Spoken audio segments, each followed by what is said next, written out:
Collector ఆఫీస్కి వెళ్ళినప్పుడు అక్కడ ఉన్నటువంటి ఉద్యోగి మీకు చేయాల్సినటువంటి పని డబ్బు తీసుకొని చేస్తాడా, ఉచితంగా చేస్తాడా?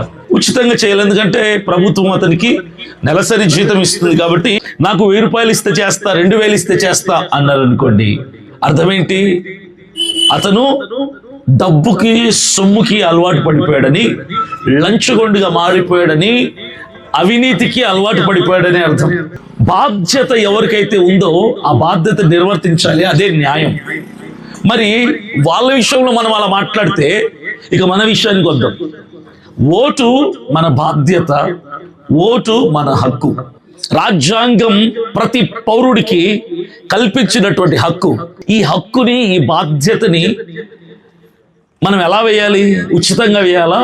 బాధ్యత కాబట్టి డబ్బు తీసుకొని వేయాలా?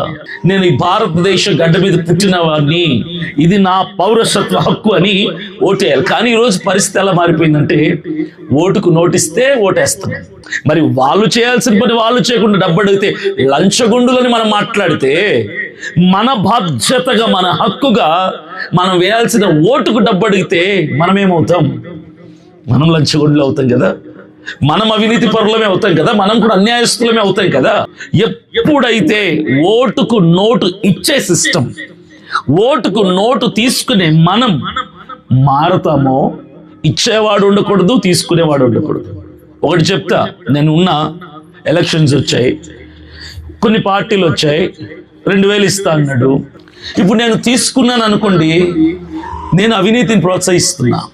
నాకు 2000 ఓటుకు ఇచ్చిన వాడు గెలిచిన తర్వాత, ఎమ్మెల్యే అయిన తర్వాత, అసెంబ్లీలో కూర్చున్న తర్వాత 2000కి 2000 సంపాదించుకోవాలనుకుంటాడా? నాకు సేవ చేయాలనుకుంటాడా?